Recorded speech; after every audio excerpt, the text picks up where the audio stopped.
Could this be the best value 7-seat family 4x4 SUV on the market in Australia? Well, I certainly think it could be. G'day, my name's Matt. This channel is called The Right Car, and this is the SsangYong Rexton, the updated version with new tech, new stuff, and new pricing. So stay tuned, we'll cover it all in this review, and if you haven't already, please do like and subscribe. Let's get to it.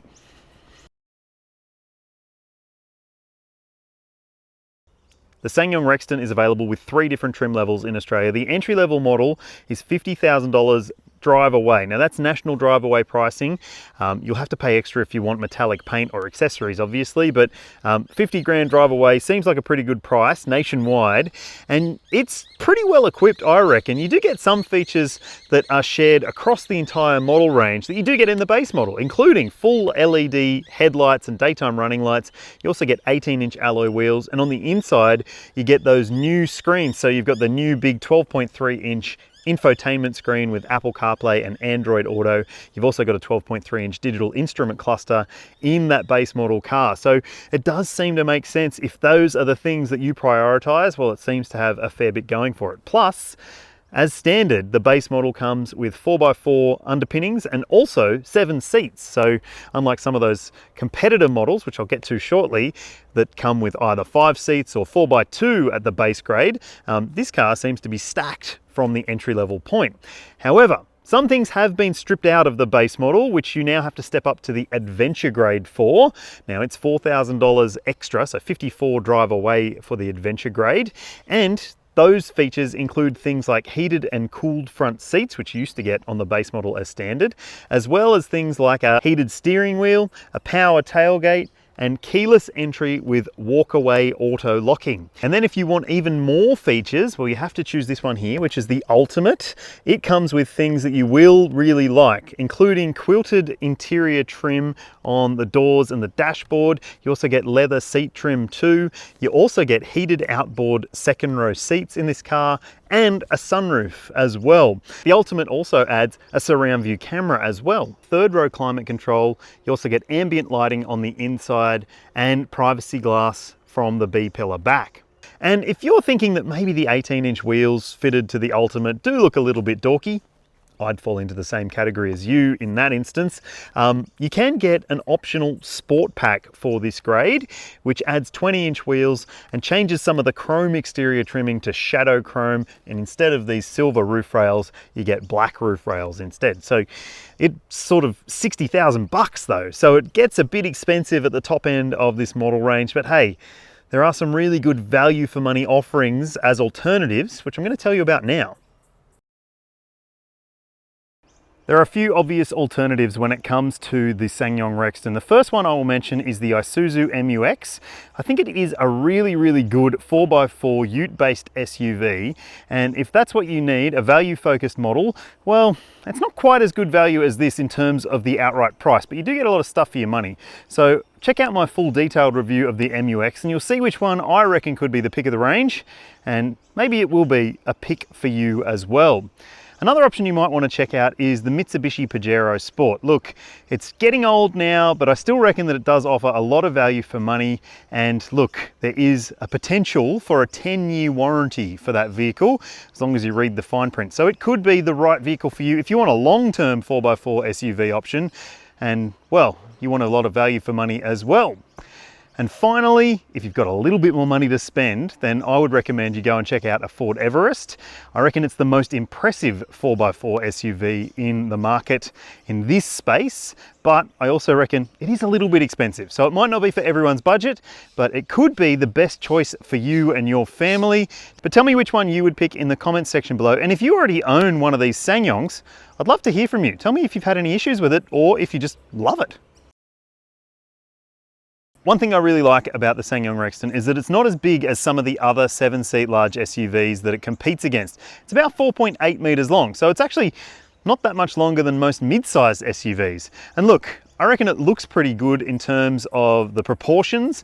I'm not such a huge fan of those wheels, but tell me what you reckon in the comments section below. Now, it is a 7-seat family SUV, so let's see what kind of boot space you've got to play with all 3 rows up.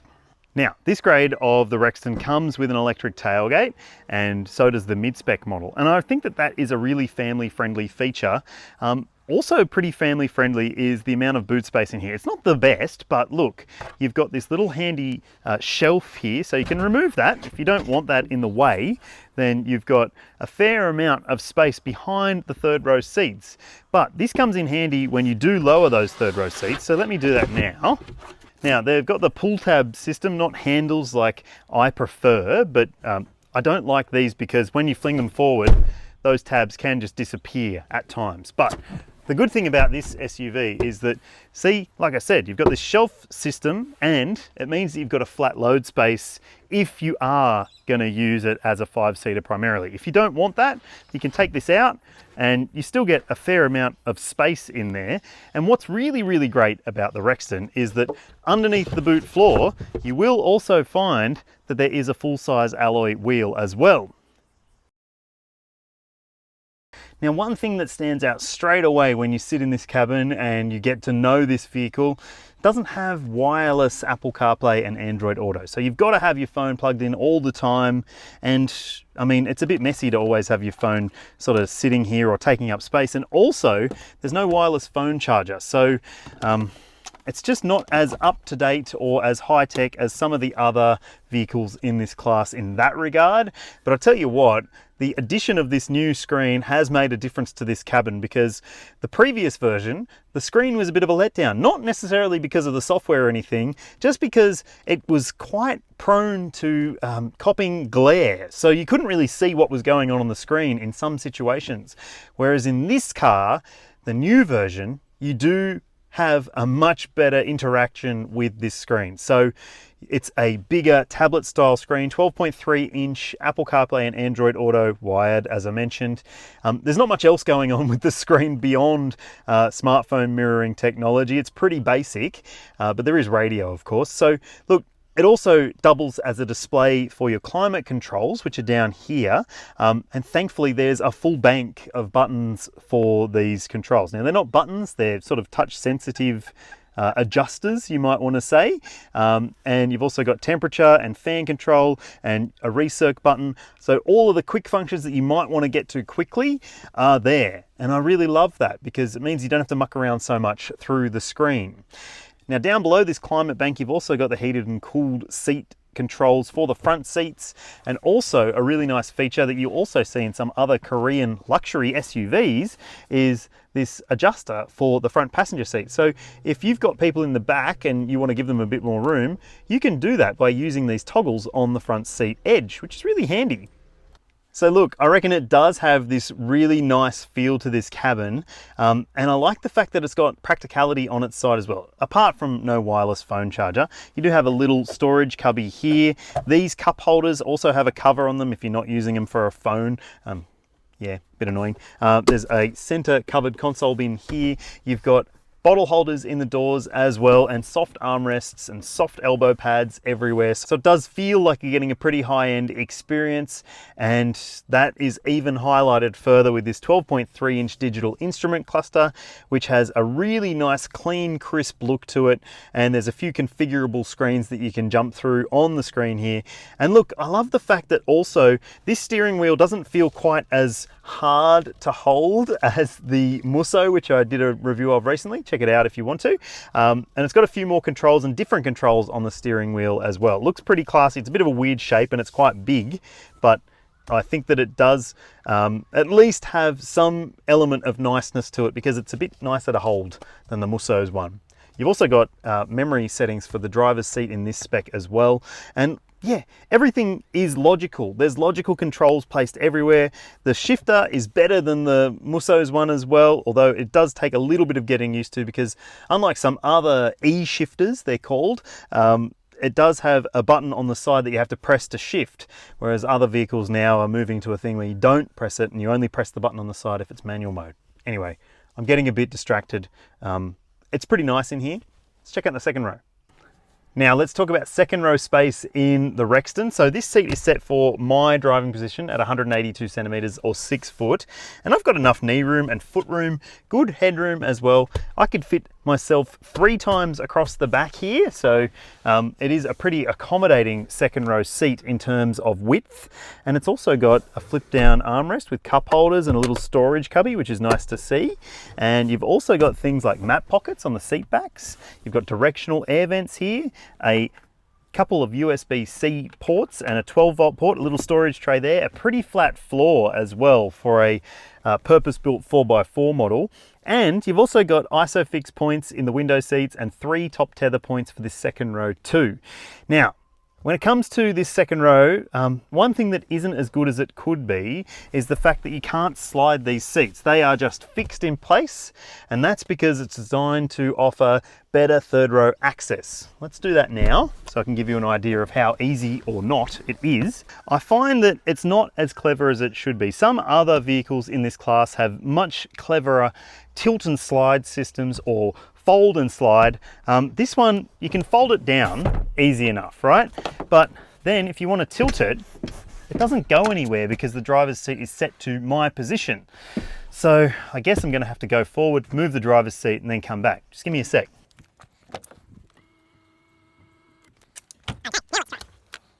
Yeah, so that might be fine if your primary driver is a short ass, but if they're not, could be really annoying. And also just note that the smaller section is on the driver's side, so it might be a little bit annoying because you're gonna have to basically hold your kid's hand to get in the car every time. I reckon it would be safer if this car had the smaller portion on that side, then you could fit a child seat on this side, make that curb side a bit easier for access to the back row. Anyway, I'm gonna jump in there and show you what it's like.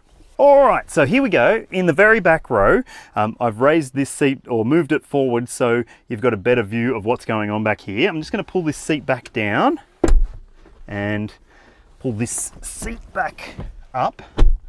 And look, in terms of legroom and footroom, I mean, it's not amazing, but it's also not terrible.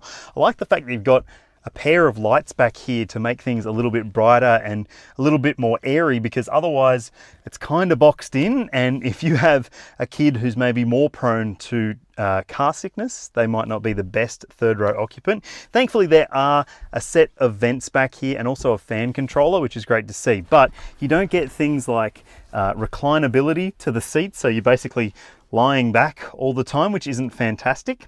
And also there are no child seat anchor points in this third row. So it's certainly not the most practical 3-row vehicle. And there's another big consideration that I will tell you about in the safety section when it comes to third row occupants. And look, if you want to skip ahead to that, go for it. But I reckon there's a fair bit to get to before we get to the safety stuff here. Every single version of the SsangYong Rexton comes with a 2.2 litre turbo diesel engine, and you'll see the outputs on your screen now. They are pretty decent, but not necessarily class leading for a 4-cylinder diesel engine in this type of SUV. Comes as standard with an 8-speed automatic and selectable 4-wheel drive across all 3 grades though. So it does seem to stack up. If adventure is the name of the game for you, then it could be a really good choice for you. And also keep in mind that every single Rexton comes with a unbraked towing capacity of 750 kilos and a brake towing capacity of 3.5 tons. So this thing is made to do the job. Last time I drove a Rexton, it had the 20-inch wheel package. This time it's a version with 18s, and there is a difference when it comes to the ride comfort and squishiness. You get the extra profile of the tire, which makes it deal with lumps and bumps in the road surface, little ones, a bit better, that's for sure. It's still a little bit pogo-y nose to tail. It's not necessarily uncomfortable or unsettled, but it isn't the most refined 7-seat SUV in this segment, but it's also not the most expensive, so I can forgive it that, I think, when it comes to the ride component. The steering's not too bad. It does have, like I said, a pretty big steering wheel, so it does feel like it's a bit of a jostle to move this thing around. But the worst thing about the steering is it's got the speed sensitive steering, which at higher speeds in particular, like if you're going from 110 zone to an 80 zone and you're taking a corner, it can be just a little bit disconcerting in the way that it weights itself up. It is overly weighty without necessarily needing to be that weighty.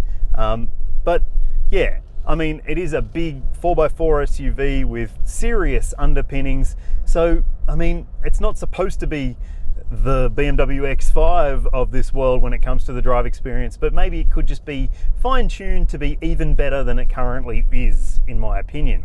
Now, what I do like about this vehicle is the 2.2 litre diesel engine, which is definitely punchy enough for family duties, provided you're not going to fill it up all the time and also put a big trailer on the back of it. Then you might find the limits of this diesel engine, but I think for the most part it is an oomphy engine. You do get a fair amount of grunt from it, a little bit noisy at times, especially when it's cold, but I don't think it's the noisiest diesel in this class either.